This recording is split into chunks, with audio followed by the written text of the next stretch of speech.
Sioux Empire Podcast 125, Full Circle Book Co-op. A pathless wilderness, wild, rugged, that was South Dakota. A hardy frontier, far from the paths of civilization. Why die on Mars when you can live in South Dakota?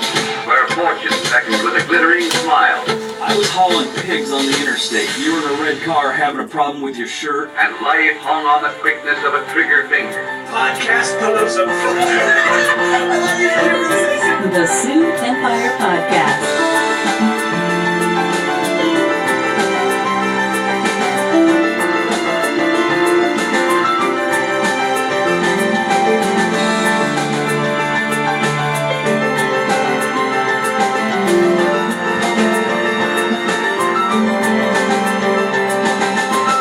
Well, good morning and welcome everyone. Welcome to another fantastic episode of the Sioux Empire Podcast, the quirky but harmless podcast that's all about Sioux Empire news, comedy, music, and culture. I am your host, Robert Mailing, and joining us is long-absent host, Natasha Estes Cheese? Yes. How's married life treating you? Are you regretting anything yet after one full month? You're at the 1 month mark? 1.5. Okay. It's good you didn't reply with exactly 172 hours, 10 minutes, 12 seconds. It's like, oh. That's a lot of math. That is a lot of math, and math is not kind to me. So, yeah. No, it's good. Yeah, awesome. Yeah. Congratulations. Finally get to tell you that in person. And also joining us is Jason and Sean from the Full Circle Book Co-op. Oh. Welcome to the show, gentlemen. Hey, thank you.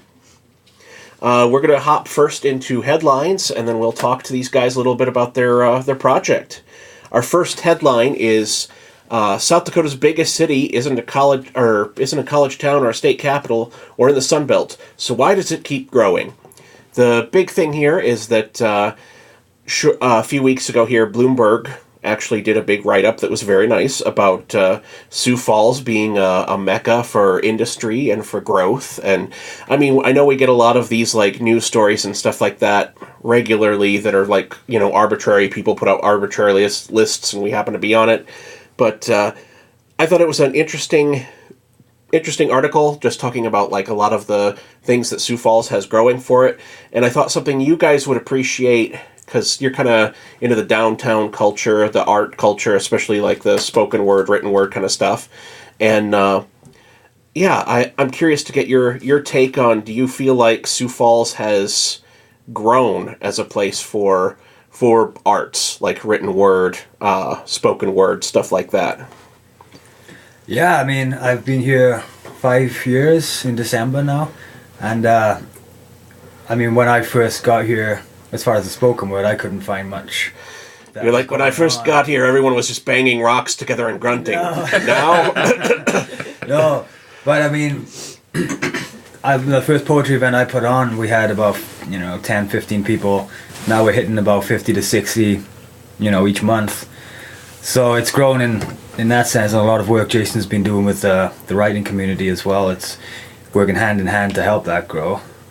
And the same with, music and all kinds of different artwork and stuff through town. So. Yeah, we've talked a lot on Urban Indians podcast about how much the music scene has grown, because Gabriel's kind of one of the like original Sioux Falls rappers or whatever, and he'll sit there with like V the Noble One and a few others, and they'll tell stories about having to pay a venue to let them perform back in the early aughts and stuff like that, and just begging people to show up to it and knowing they were going to lose money on the whole thing. And it's come a long way since then. Yeah, I mean, all you have to do is just look on, a Facebook events calendar or something for the week, and there's open mics all over town now. And 2 years ago when we started some of this stuff, Sean's, the beer and poetry gig was the only open mic poetry thing going on in Sioux Falls. And now there's regular ones.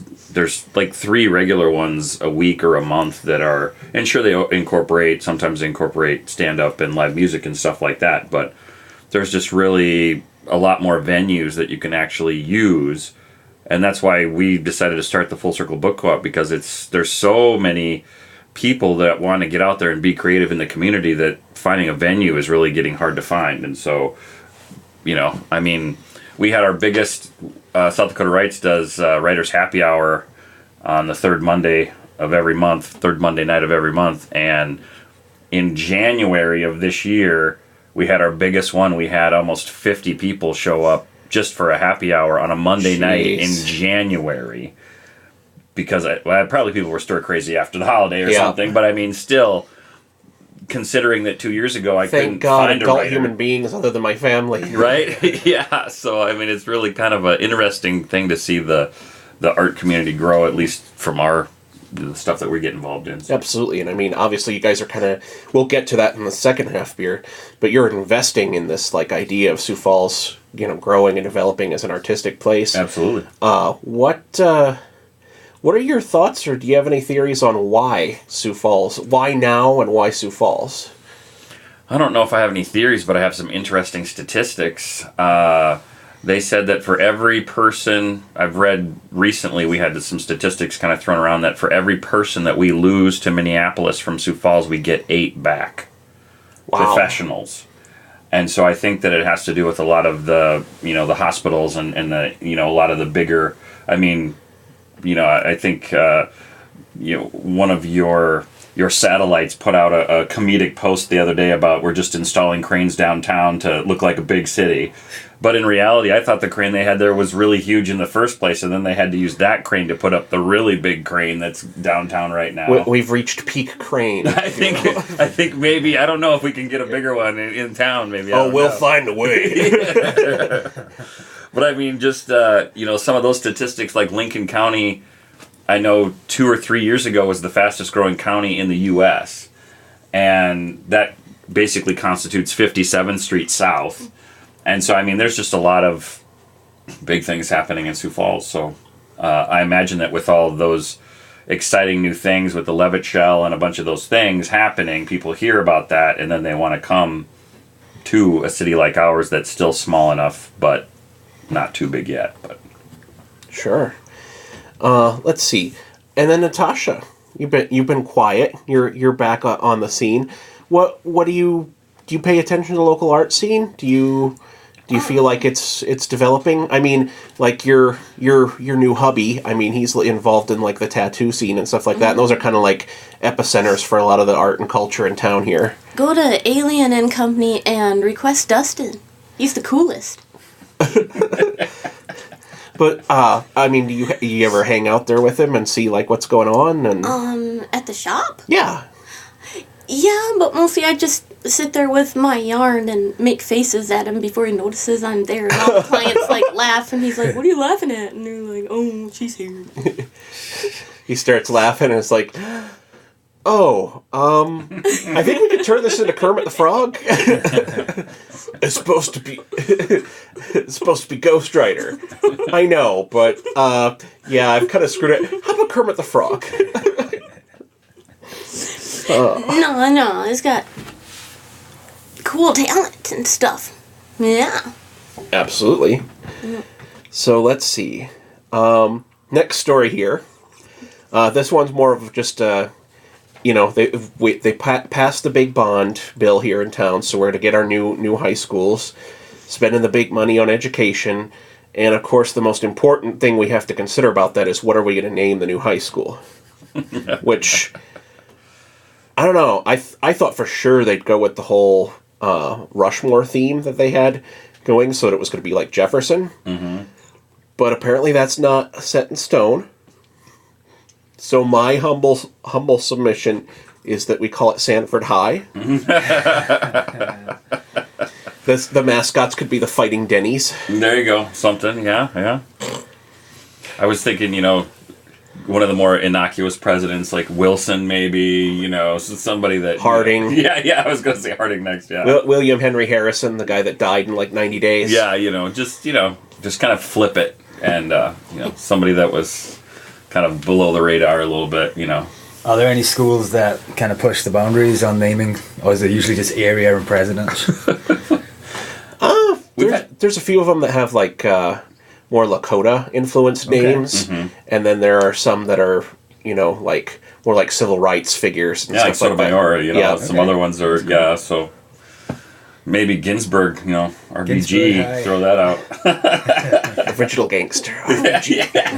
I'm just gonna say you can throw in Jefferson, but the school Mount Rushmore will never be as cool as Western South Dakota Mount Rushmore. Yes, we know. Yeah. We know you're West River, and that West River is better than East River. We got it. I'm gonna pretend Seth is here and go West Side, and he goes West Side. Yeah, I've got 2 West Side co-hosts. So I see. They're always ganging up on me about how much better the West Side is. I kind of agree with them sometimes. Other than the having a place to shop and live and a job, but it's really pretty to visit. Yes. It's really pretty. Sylvan Lake, amazing, but no jobs. So, there's the Facebook comments on this have just been golden. Just like Schooly McSchoolface. Of course. That's from Bodie McBoatface. Yep. Right? From, what was that, 2 years ago when they were going to name that big research vessel, Bodie McBoatface? Absolutely. Thanks, Internet. Yeah, right. Yeah. It's kind of like, what was it on the International Space Station that they were going to name, and then they had a naming contest, and they ended up shutting off the being able to submit any name. Yep, I remember that. Giving, they changed it halfway through the contest and changed it to, you have these 12 options, and they're all, very, Endeavor and... Stoic, yes. Yeah, they're all Star Trek ship names, basically. Mm-hmm. Yes. Star Trek ship names. The Excelsior. Right. The Defiant. The Reliant. Let's see. So our last news story we're going to talk about here, really hard-hitting news stuff going on here, is the hamster stacking incident thing. I don't know if you've seen the billboards. I finally saw one this morning, but I've been following it online, and they have been, replying to me and stuff like that. Full disclosure, on Tuesday night, or Monday night, I was running a really high fever, and I proceeded to get on there and launched a gigantic tirade at them about what kind of Ray Bradbury Halloween twist ending is. I'm like, are the hamsters going to eat my face, or am I going to turn into a hamster, or are you guys secretly hamsters with keyboards, or I'm just like, what's the Shyamalan twist here about? Yeah, right. It's like, this pops up, it's right before Halloween, there's got to be some sci-fi Twilight Zone shenanigans going on here. And their comment was just kind of wow, okay. Sadly, no. They were kind of it's you have some really interesting, but our what we are is a lot less sci-fi than what you're guessing. Aww. Which, it turned out to be pretty mundane. It's the what's the name of the group? It's I'm pulling it up here. Maybe if it will load. Yeah, there we go. Heineken Schultz Creative is the one that created the whole hamster stacking website and got this whole ball rolling. And they picked Initiated Measure 27 because this is their 27th year in business. That's why they did that with the whole non-existent proposal. I'm just but you spent money on billboards and a website and a Facebook ad campaign and a Google Click one. So in case you guys haven't seen it, here's the website. The art of hamster stacking is incredibly vital to local businesses and surrounding communities. Ooh, the poll is still going. Let's say, yes, let's stack those hamsters. Oh, yes is pulling ahead right now. This is as of 10:24 a.m. Central Time, Saturday, October 13th. 65.22% of voters are saying stack them hamsters. 34.79%. No, hamsters should run amok. I vote no. You vote no? Yeah. Are you in favor of hamster anarchy? I am not. But Natasha is apparently. That's a great face when you're pitching anarchy, by the way. That is the face to do with. Well done. Let's get stacking. They used to have a picture of this stack of hamsters. Oh, and then PETA maybe got after him on that or something. I don't know, but it was part of my tirade because I was just Is one of them the hamster devil? And in parentheses after that I put obviously the green one, because there was a red one, a green one, and a blue one. Just arbitrarily, with like no reason, to just be like, it's definitely the green one. Obviously. Good times. So yeah, SiouxperCon wrapped up, and we had a great time with that. Obviously, if you listen to this podcast, you caught up on everything I was doing there with all the panels. There's one left to air yet. That's the live Macabre Grimoire recording we did. You'll want to be sure and check that out over at macabregrimoire.com. That'll be, I think that episode comes out in 2 weeks.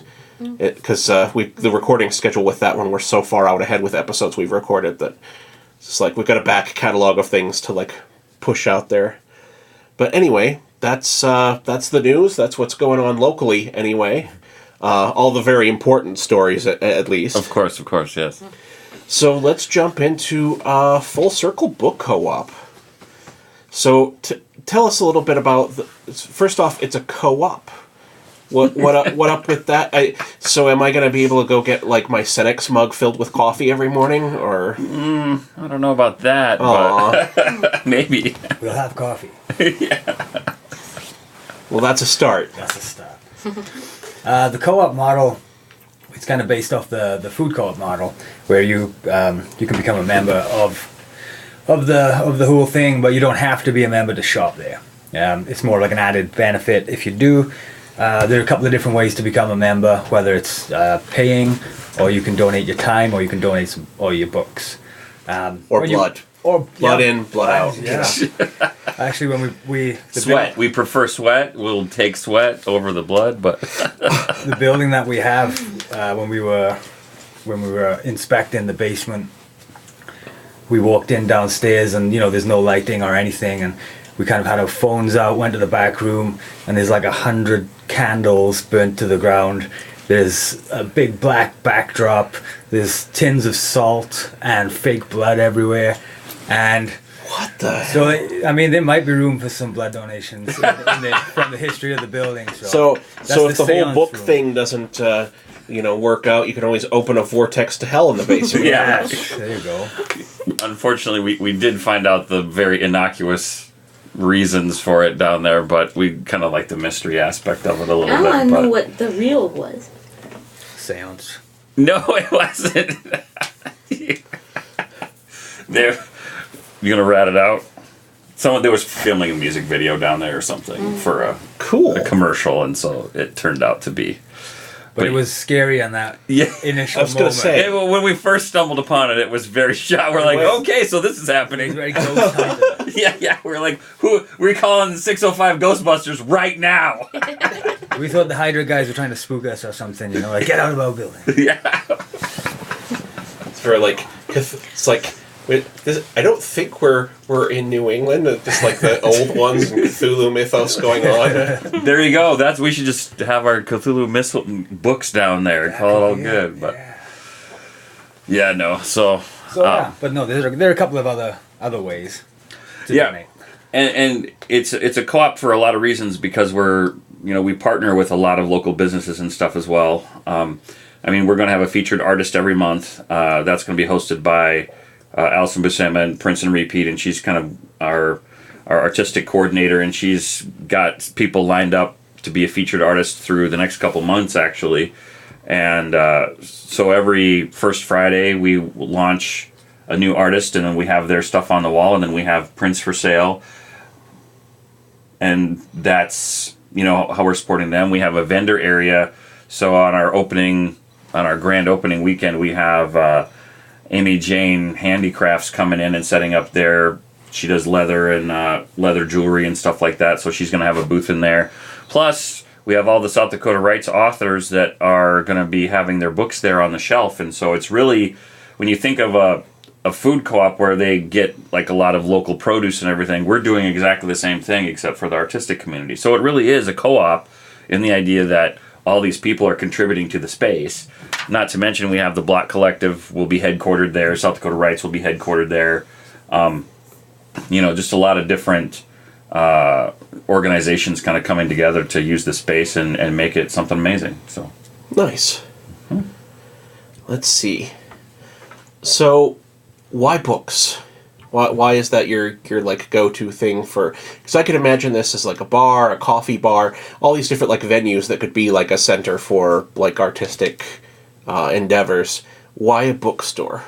Well, it is a bookstore, beer and wine bar, and event space. So I mean, it's kind of, we've heard of different places, but I guess when I was getting my MFA in up in Minneapolis, they had the Loft up there, and it's basically a bookstore that teaches classes, and they host events when authors come to town. So they have like, you know, I believe anyway, they have wine and cheese. It's been a while since I've been up there, but I think they have that kind of thing.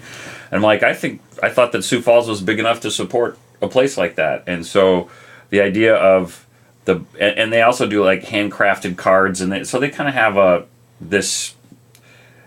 Not exactly what we've done. I think we've done it more grassroots and more intensely local maybe than the Loft has done, because I think they do have new, like they're a regular independent bookseller, I think, and we're not quite go that way.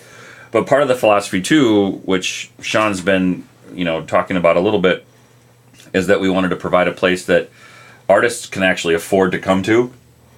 And you can talk a little bit more about our philosophy on that, maybe. Yeah. We want to be the place that artists can just spend 6 hours working on their project, or, you know, meeting up with people to talk about their project without breaking the bank and without then having to earn that money. You know, I want to give people time to work on what their passions. Part of that is keeping the prices low in the shop. Everything except for like rare books and maybe particular items is probably going to be under $10. Nice. Coffee will be affordable. Books will be $3 and $4, apart from the local author books. But everything that is a used book will be that. And as far as why books in a bar, I mean, if I was let loose in a bookshop after a couple of beers, I'm buying a lot of books. So it's a personal business model, maybe. But yeah, I don't know. I mean, these things exist in like some of the major, cities. You can, go to Colorado. There's beer and books there. Is, so these things that are around, and we just figured that it was time that Sioux Falls had one. Plus, there's no used bookshop, a specific used bookshop downtown. Zambro sells some books, and Last Stop CD Shop also sells some, but a specific used bookstore, and we have thousands of books ready on the shelf. So awesome, very cool. So we've established why the books, and you're kind of hopping on the idea of, or investing in the idea of like a performance space. And we talked a little bit about, before we got into this part, about why you're doing the performance space, but more specifically, why was that important to you two, like personally, specifically, to have a performance space downtown like that? Well, that was the genesis of the whole thing. We've been running our own nonprofits for 2 to 3 years, and it's tough to find an all ages venue that also can accommodate adults who want to have a beer or a glass of wine while watching something without spending $300 on a venue. For a nonprofit running on a shoestring budget, you don't even break even. It's a little tough, yeah. So we just figured, well, if we open up our own place, maybe we can substitute with beer, wine, and food sales plus the books, and then we can just have either a free space or a very affordable space for any nonprofits or individuals who want to host some stuff there. That was the very first conversation I had with you about this. I think was how to solve that problem, and this is what we come up with. Yeah, I mean, when you think about it, two guys sitting around like, yeah, we should have a business. Let's make a bar. Yeah.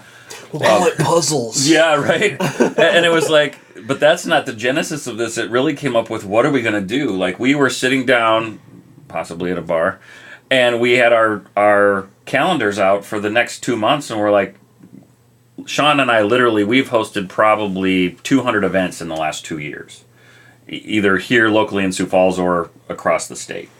And we were having we can't go here because they're booked. We can't go here because they're booked. We can't get in here. oh, well, we love going to the library, but they don't allow you to charge a ticketed event. Well, we have, we're going to have a special guest speaker. We have to pay them. And we know from experience that if we pay our speaker and we don't have a ticketed event, then we always go in the hole. And so how are we going to, we can't, basically a year and a half ago, we just said we can't keep doing this. Like, we were spending so much time on the organization aspects of just finding a venue versus actually putting the classes together and doing a bunch of other stuff. And so that's kind of, we started with the event space, and then, well, how can we provide the event space without breaking the bank? What are we going to do for it? Well, of course, everyone that shows up to our events wants to eat and drink, so that was the next logical thing. And then we thought, well, the South Dakota rights authors never have shelf space, so what about, how do we get their books on the shelf? And then what about, poetry books? Poetry is a very under-marketed, venue in a lot of the bookstores in town and things like that, and we knew we had some local poets and local authors, and so it just kind of, grew into this idea of books and beer and wine and the event space. But yeah, and I run the Block Collective group, and I put out a question of, where do you all gather? Where do you hang out? And there was no one collective space. And there's not. So we're hoping to be that, and taking on a little bit of the responsibility of, like I said, keeping those prices low. I mean, to get like philosophical with it, I was in the Beatles Museum back home in Liverpool, and the thing that stood out to me is that if there wasn't this one business in town in Liverpool who allowed people to buy their guitars on like layaway, the Beatles never would have picked up a guitar because they couldn't ever have afforded it. So it becomes a responsibility of a community and the business and the bigger picture to accommodate if you want to build an art scene or help the art scene grow. So that's kind of what we're trying to do. Well, and that's really cool. Sorry. No, that's all I was going to say, is that's a really cool story. That's something I hadn't thought about. But yeah, I mean, it's like, what do you do to fertilize the ground and create the environment for that kind of community? I mean, if you're going in and it's a $6 cup of coffee, you're having one coffee and leaving. You know what I mean? Like, if you're a broke artist. If you can have a bottomless cup for $2, maybe it's different. It's like those places just get filled up with the people that are on an Apple laptop who are working on their novel that will someday come out. Guilty. And I like the idea of keeping it affordable and accessible. That's really cool. Well, and you asked about the book co-op part, but few people ask us about why Full Circle. And the whole concept is that we started out with people who write their poem and get up on stage and speak it out loud, or we start with people who are writing their novel, and then we teach them how to edit it, or we teach them how to speak better, and then we teach them how to put it into book form, and then we help them get their hard copies, and then we provide a place to put them on the shelf. So it's from origin to finish, it comes right back in the same location. And that's something that we've seen already happen over and over again. I mean, we have people in the Block Collective are in the process right now on the night of November 3rd when we're doing our next Beer and Poetry, our first one at the shop. Our friend Matt Miller, just since we've known him in the last year, has got a book together, a poetry book that he's been reading at Open Mic Poetry. And South Dakota rights authors, because we meet regularly and they see other people putting their books out, they finally I should put my book out. And so then they get online and get their books out. And we've had just a explosion of new books and new poetry books in the last year that did not exist prior to when we started. So yeah, I'm working with 2 people right now. I just put up my other new one. Yeah, Matt Miller, he's coming out. I mean, it's pretty fertile at the moment. A lot of cool stuff's coming out. And we're going to help them to promote it as well, because you have the book in your hand, and then what do you do then? It's so we're going to teach some classes on that kind of stuff, and so it should be fun. That's cool. Yeah. Let's see. So what's your timeline on opening it up? November 2nd is grand opening night, but we're calling it a grand opening weekend because we've had a lot of interest on the Facebook page. Yeah, when was the last time you saw a line outside of a bookstore? Probably not often here in Sioux Falls anyway. Maybe for a Harry Potter release at Barnes & Noble. Yeah. But a used bookstore with a line out front. But because we have, a certain capacity load that we can only handle, and we, according to some of the statistics we're seeing on Facebook, we are going to smash that on opening night. So we might be jumping the gun, but fingers crossed that we But November 2nd is the opening day. We're running a Kickstarter right now that has an option to come to the pre-launch party on the Thursday night, probably the Thursday night. Yeah. Which will be the first time that you'll get to see all the changes that we've made and the stuff that we've got, and sample the foods, get some beers, wines, and take some books off the shelf maybe. And we have a lot of other options, but specifically that one. Do you know these things aren't just decorations? They're filled with all sorts of useful information. That's right. Yes. We have a ton of stuff going on that whole grand opening weekend. We have, like I said, we have a handicraft vendor coming in on Saturday afternoon. We have Matt's lunch and his book at the Beer and Poetry Night on Saturday night. We have NaNoWriMo, which is National Novel Writing Month, is our first kickoff write-in is that Saturday or Sunday afternoon. So we have a lot of, the opening weekend is already packed, and then on our calendar already coming up, we have a few things that are Monstersville Theater Company is going to be coming and doing some things with us, and we're looking at working with Indie Vents for a midnight movie. Nice. And then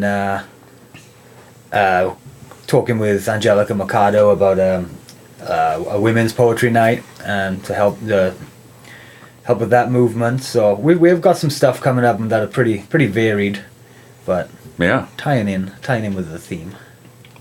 Very cool. Let's see. So, first full circle book club. You guys have been collecting books for a while. You've been very active. For not having a location, you've been like a very active organization. And I've had people remarks like, they don't have a location. They're working on it. They're working. It took a lot longer than we thought. Yeah. We were optimists, not business people. So we thought that we'd be open last summertime.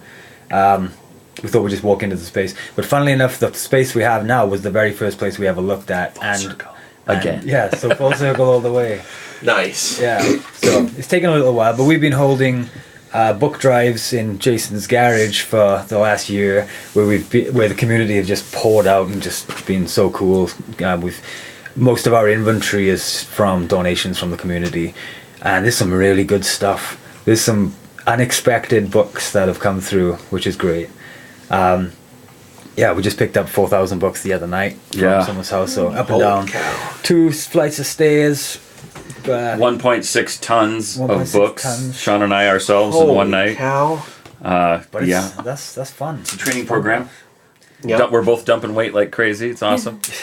But no, I think we've crested over 30,000 books now, currently in our inventory, and then and the thing is if we would have been open last August, we would not have had our supply. We would not have had a lot of the things that we now have in the shop.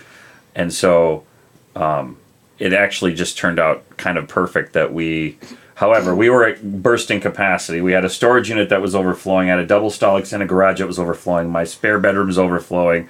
I had stuff stacking up in my living room. Sean's got stuff at his house, in his living room, and in his garage. And we had a move-in day last Sunday where we had a group of about 20 volunteers come and help us. And I have my entire house. I can park my car in the garage for the first time in a year and a half. It's amazing. Nice. Just some of those emotional moments that you want to get back, But absolutely, it's been crazy. Launching something new like this has got to be exhilarating too. Mm-hmm.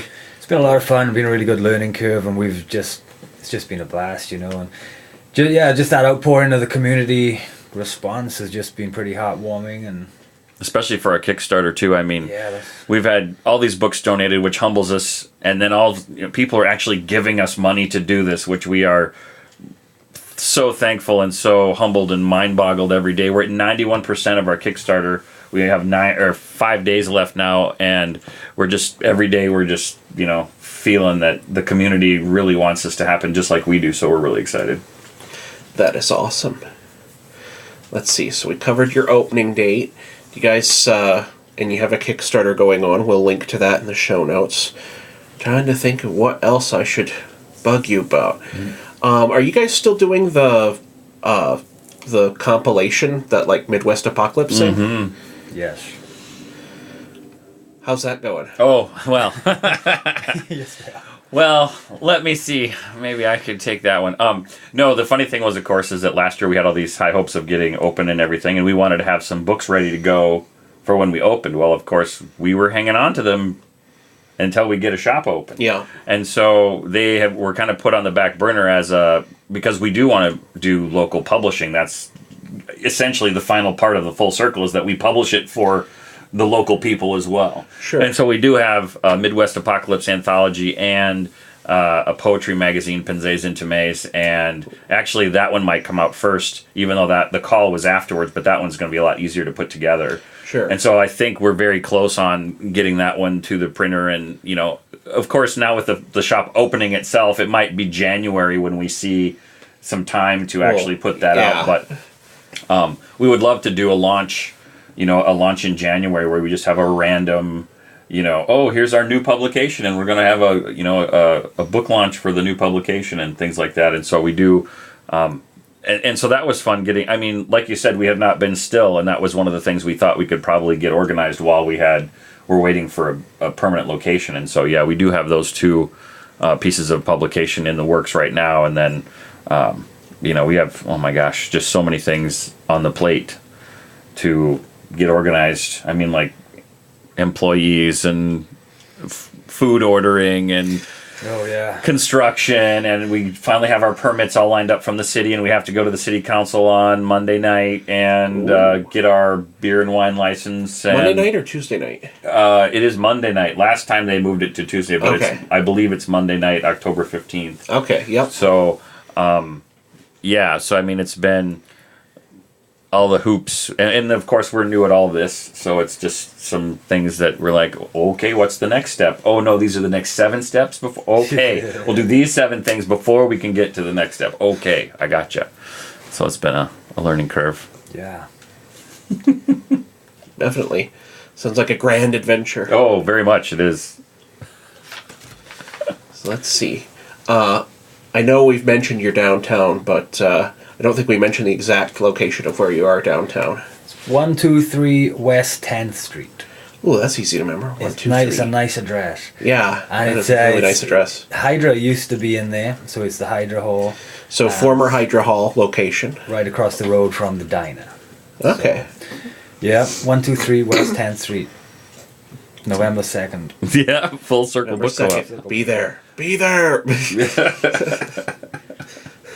You guys need sandwich boards or one of those guys that twirls around the big arrow to stand on the corner. Yeah, we're thinking of some guerrilla advertising ideas. And, maybe a literal gorilla. I don't know. A literal. Yeah. A literary gorilla.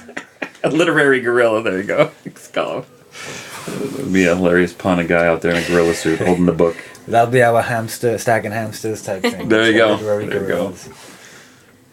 I'm here with Jason as we're throwing books from an overpass in traffic and we tell people about the bookstore. Don't do that.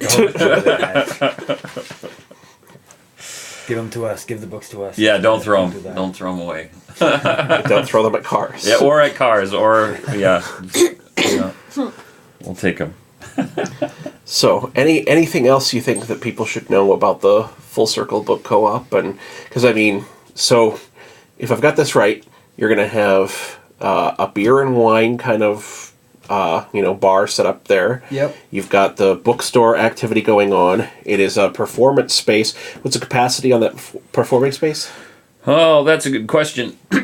I believe the entire area is 70. Okay. And so depending on where people are, but we're tentatively telling people 50 is what the event space is going to be. So if they want to book a Christmas parties there, or if we have ticketed events or something, I think right now it's full of stuff, and so we don't have the chairs all set up, and we don't have a good idea.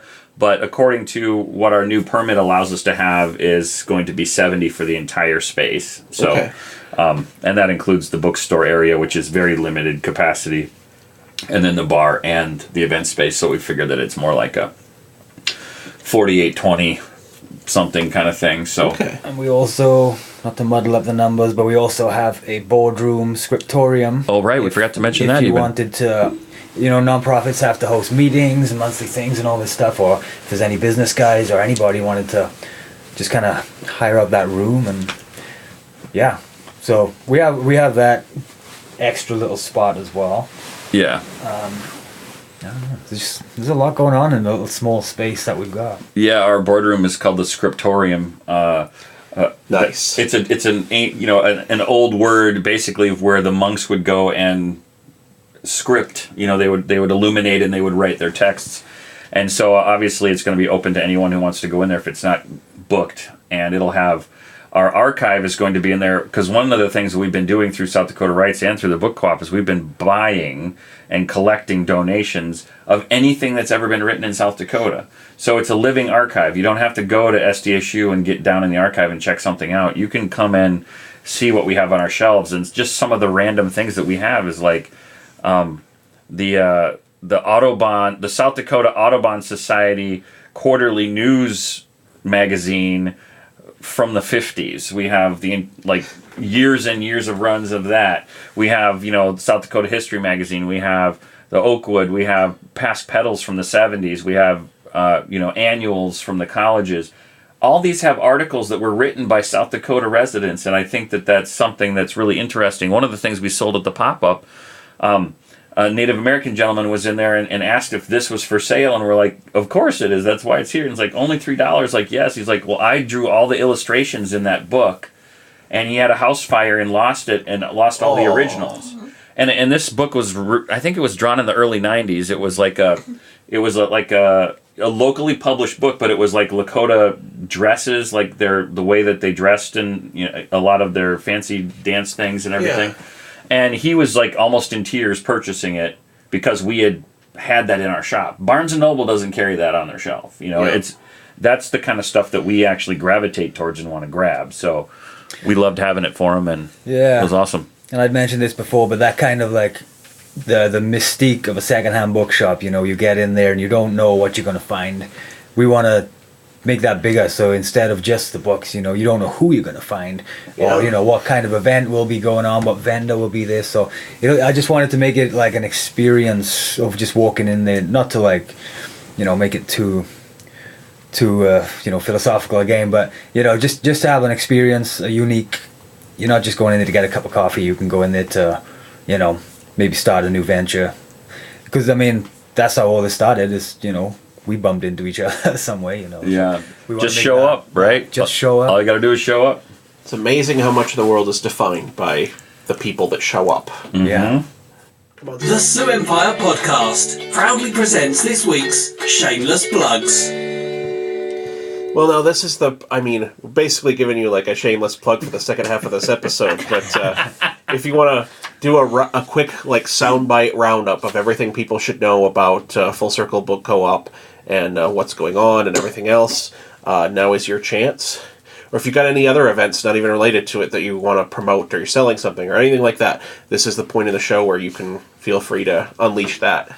Well, I think we'll probably just keep to our grand opening weekend. We're at 123 West 10th Street, the Full Circle Book Co-op. Our grand opening is November 2nd. We have a ton of events going on the entire weekend. We have new featured artist. We have a featured artist launching that night. We have a featured poet and open mic poetry on Saturday night. We have National Novel Writing Month kicking off, and we have all kinds of things starting to fill the calendar already for the month of November. So come down and see us there. Outstanding. Natasha, do you have any shameless plugs this week? I'll shamelessly plug Spa 2000, because that's there where I work now, and it's super cool. Go there, request me, I'm cool. Very cool. Yeah. Let's see. My shameless plugs this week are, as always, I'm going to plug the Sioux Empire Podcast Network and all the great work that all of our volunteers are doing. Please help me provide them with donuts and coffee. You could support us at Patreon by going to patreon.com/Sioux Falls. And then a huge thank you to Patreon supporter Matthew Paulson. If you want your name dropped in episodes like this, all you got to do is sign up for a set level over on the old Patreon. And and then also a shout out to sponsor SiouxperCon. which they've already got the dates set for that exact same weekend next year, and that's going to be awesome. It was really great to see it like totally explode and take over the space that it did at the convention center this year, and I'm really looking forward to next year. Is that Wrath of the Khan next year, I believe, is the title? Yes. We're finally out of Star Wars titles. We're going into a Star Trek one. So there you go. This will be SiouxperCon number 4. And then, as always, you can listen to the Sioux Empire Podcast and all of our podcasts over at Live 605, which also does the Live 605 Countdown, which is an amazing weekly countdown of the top songs voted on by you from the Sioux Falls area. So it's all Sioux Falls artists and talent, and it's all locals voting online for their favorite artists. And we've got a lot of artist friends from Urban Indians podcast who their songs are on those charts. And it's a great thing. So be sure, once again, to check out all the stuff over at Live 605. And I think that does it for this week. Thank you both, gentlemen, for being here. Thank you very much. Thank you, Natasha, for surviving and making it back. And good to see you again. Hey, how was the Buffalo run? Was that good? Yeah. Good. Awesome. Way to summarize that like spectacular event with a yeah. It snowed. Ooh, it snowed? For if I remember, it was like the first time, or at least in like a long time, that it snowed on all the, the booths at the art festival. And yeah. I had a hole in my shoe and Ooh. had to go get some tacky boots from the wall fart and come back. But, it was a thing. Okay. And it was cool, and got all my plans for next year was going to be so much better there. Yeah. I know how it goes. That's the way I'm with the booth every year for SiouxperCon, is I'm like, next year we're going to do this, and we're going to do this. And then it usually ends up being an overreaction plus a response. It's kind of like planning for wars, where it's like you plan for the last one rather than when you're actually going to go to, Cons work the exact same way. But anyway, I digress. Thank you for joining us, everyone, and have a great week.